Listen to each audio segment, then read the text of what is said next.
అందరికీ నమస్కారం అండి. Welcome to life of Shweta vlogs. ఈరోజైతే ఈ వీడియోలో నేను నా ఆఫ్టర్నూన్ రొటీన్ చూపించిన వీడియో అయితే పూర్తిగా చూడండి. మీకు నచ్చితే లైక్ చేయండి, సబ్స్క్రైబ్ చేసుకోండి ఫ్రెండ్స్. నేను ఎప్పుడైనా సరే ఉల్లిగడ్డలు తెచ్చినామనుకోరి పైన మిద్ద మీద 20 నిమిషాలు ఎండబెడతా. ఉల్లిగడ్డలల్లో ఏమన్నా తేమ లాంటిది ఉన్నా పోతుంది. ఉల్లిగడ్డలు మంచిగా ఎండినాయి అనుకోండి, ఎక్కువ రోజులు తాజాగా ఉంటాయి, ఖరాబ్ కాకుంటుంటాయి అనేసి ఇలా ఎండలో పెట్టేస్తా మధ్యాహ్నం. ఇంకా అల్లం వెల్లుల్లి పేస్టు నేను ఒక వారానికి సరిపోనే తయారు చేసుకుంటా. 3-4 వారాలకు సరిపోను, ఎక్కువ క్వాంటిటీలు అయితే తయారు చేయను. ఎప్పటిదప్పుడే కొంచెం తక్కువ టైంకు సరిపోనే తయారు చేస్తా. ఎందుకంటే ఎక్కువ టైము నెల రోజులు అట్లా ఉందనుకోరి అల్లం వెల్లుల్లి పేస్టు అంత తాజాగా అనిపించదు. అది కూరలలో వేసినా అంత టేస్ట్ అనిపించదు కదా. అయితే నేను ఇక్కడ మీకు ఒక విషయం చెప్పాలి. నేను పనులు దాదాపుగా అయితే మధ్యాహ్నమే చేసుకుంటా అండి. పిల్లలు వచ్చేలోపు 4 గిట్ల పనులు చేసుకోవడం వల్ల సాయంత్రం అయితే పిల్లల హోంవర్కులు చూడొచ్చు, వాళ్ళ చదువులు ఇవన్నీ శ్రద్ధగా చూసుకోవచ్చు అని నేను మధ్యాహ్నమే చేసుకుంటా. ఈ పనులన్నీ సాయంత్రం చేసినాం అనుకోరి వాళ్ళ చదువులు కానీ వాళ్ళ హోంవర్కులు చేయించడానికి టైం ఉండదు, వాళ్ళని చూసుకునే టైం ఉండదు.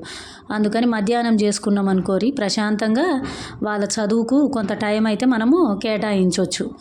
అందుకే మోస్ట్లీ ఒక 85% పనులు 4 o'clock ముందే అయిపోతాయి. ఇక అందులోటి మనకు పొద్దున పూట ఏమో పిల్లలు స్కూల్కి పోతారని టెన్షను, సాయంత్రం ఏమో మళ్ళీ పిల్లలు వచ్చినాక బిజీగా ఉంటాము. మనం కొంచెంగా ప్రశాంతంగా ఉండేది మధ్యాహ్నాలే కాబట్టి మధ్యాహ్నమే ఇటువంటి పనులు ప్రశాంతంగా కూర్చొని చేసుకుంటే మంచిగా ఉంటుంది.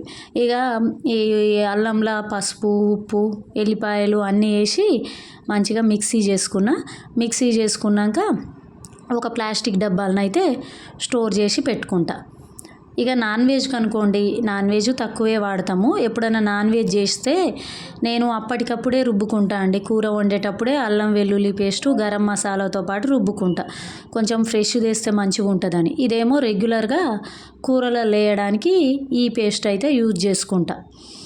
అయితే నేనైతే మధ్యాహ్నాలు పండుకోనండి, దాదాపుగా పండుకోను. ఎప్పుడన్నా ఫీవర్ అట్లాంటివి వస్తే తప్ప మధ్యాహ్నం పండుకోను, ఏదో ఒక పని చేసుకుంటూనే ఉండిపోతానన్నమాట. అయితే ఈ బట్టలు నేను 10కి పొద్దున పూట వాషింగ్ మిషన్లో వేస్తే డ్రై అయ్యి వస్తాయి కాబట్టి బాగానే 2-3 గంటలలో మంచిగా ఆరిపోతాయండి. 2-2:30కి తెచ్చి కొన్ని చిన్న పిల్లల బట్టలు లేదా నా చుడీదార్స్ అవి ఆరిపోతాయి కదా, అవి తెచ్చి మడత పెట్టేస్తా. ఇక పెద్ద పెద్ద జీన్సులు అవైతే 4 తర్వాత ఆరినాక తెస్తా. కానీ ఇవైతే ఎమ్మటే ఆరిపోయినవి తెచ్చి ఎప్పటికప్పుడు మడతేస్తే కొంచెం ఈజీగా ఉంటుందని మడత పెట్టేసుకుంటా. ఆల్మోస్ట్ అన్నీ ఆరిపోతాయిలేండి. మడత పెట్టేసి మంచిగా నీట్గా సెల్ఫ్లో పెట్టేసుకుంటా. తర్వాత ఇడ్లీకి కానీ దోశకు కానీ పోస్తా కదా, నేను మార్నింగ్ 9:30 అప్పుడే పోసేస్తా. ఇడ్లీకి కానీ దోశకు కానీ పోసినా అనుకోండి, ఇక అది కూడా 3 o'clockకి అట్లా రుబ్బుకుంటా అండి. మనము ఎంత తొందరగా రుబ్బుకుంటే పిండి అంత బాగా పొంగుద్ది. అందుకని నేను 3 o'clock ఆ టైంలో కంపల్సరీ అయితే పిండి రుబ్బుకుంటా. ఎప్పుడు సాయంత్రాలు అయితే రుబ్బనండి, 5:30 ఆ ప్రాంతంలో రుబ్బితే పిండి సరిగా బొంగక దోశలు కానీ ఏవైనా సరిగా రావు. ఇక ఇదైతే గోధుమ పిండి అండి. గోధుమలు మంచిగా కడిగి పట్టించి తెచ్చిన పిండి. అయితే నేను ఏం చేస్తానంటే ఒకసారి జల్లించుకుంటా అండి, ఏమన్నా నలకలు అట్లాంటివి ఉంటే పోతాయి అనేసి మిల్లు నుంచి తెచ్చి పట్టించినాక దాన్ని అయితే జల్లించుకుంటా. మధ్యాహ్నం కూర్చొని మొత్తం అయితే జల్లించి పెట్టుకుంటా. ఇంకా టైం కుదరదండి ఈవినింగ్స్లో మార్నింగ్స్లో ఈ పనులు చేసుకోవడానికి. ఈ గోధుమ రవ్వ కానీ బొంబాయి రవ్వ కానీ కూడా ఒకసారి జల్లిస్తా అండి, ఏమైనా చిన్న చిన్న నలకలు లాంటివి ఉంటే పోతాయి అనేసి జల్లిస్తా. ఎందుకైనా మంచిదండి, కొంతలో కొంత మన చేతులు ఉన్నంత వరకు జాగ్రత్తగా ఉండాలనేసి జల్లించినాకనే నేనైతే యూజ్ చేస్తా. మొత్తం ఒక బాక్స్కి పెట్టుకొని ఎంత వాడాలో అంతవరకు జల్లించి బాక్స్కి పెట్టేసుకుంటా. తర్వాత కమలాల జ్యూస్ చేస్తా, లేదా ఏమైనా ఫ్రూట్స్ కట్ చేసేది ఉంటే కట్ చేస్తా అండి. పిల్లలు 4:10కి అలా వస్తారు, 4:20 అట్లా అవుతుంది. అయితే ఈలోపు జ్యూస్ చేసేది ఉంటే నేను 3:30, 3:40 ఆ ప్రాంతంలోనే జ్యూస్ చేసేస్తా అండి, ప్రిపేర్ చేసి పెడతా. ఎందుకంటే రాగానే ఇవ్వచ్చు అనేసి జ్యూస్ చేసేస్తా. నేను మోస్ట్లీ కట్ చేసే ఇస్తా అండి పళ్ళు. అయితే ఈ కమలాలు అనేవి పుల్లగా ఉంటాయి కాబట్టి వాళ్ళైతే ఇంట్రెస్ట్ చూపించరు, అందుకని ఇట్లా జ్యూస్ చేస్తా. కొంచెం ఆర్గానిక్ బెల్లం వేస్తున్నా, చక్కెర అయితే వేయను, ఆర్గానిక్ బెల్లమే వేస్తా దాదాపు.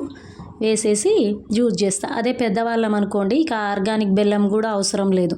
మామూలుగా ఎవరైనా పళ్ళు కొంచెం ప్రాబ్లంగా ఉన్నోళ్ళు కూడా మామూలుగా జ్యూస్ చేసుకొని తాగితే మంచిగా ఉంటుంది. అయితే ఈ కమలా జ్యూసు కానీ నిమ్మకాయ ఈ పులుపు పండ్లన్నీ హెల్త్కి మంచివి అంటారు కదా, ఉసిరి.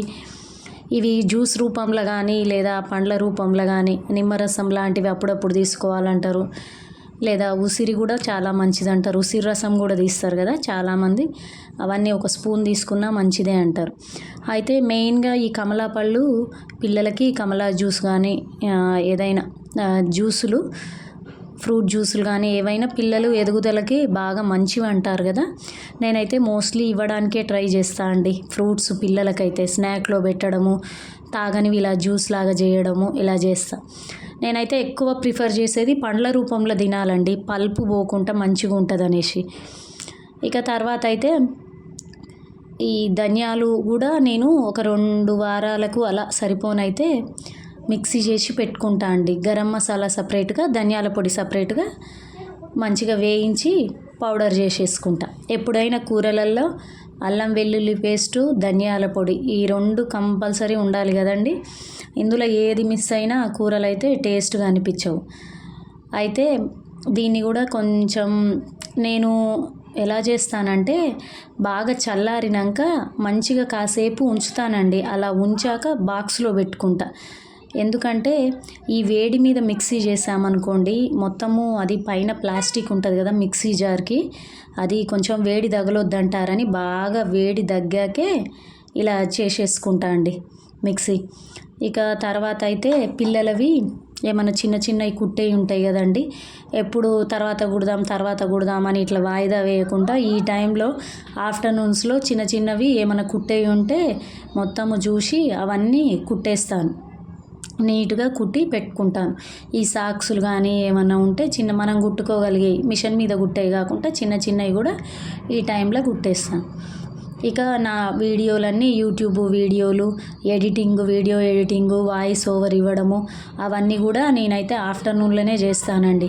ఈవినింగ్ అయితే అస్సలు కుదరదండి. మా పిల్లలు వచ్చేలోపు చకచక ఈ పని మొత్తము పూర్తి చేస్తాను. వాయిస్ ఓవర్ ఇవ్వడము, అప్లోడ్ చేయడము వరకు ఏ పనైనా సరే ఆఫ్టర్నూన్స్ చేసుకుంటాను, ప్రశాంతంగా ఉంటుంది కాబట్టి. ఇదండి ఈరోజు వీడియో.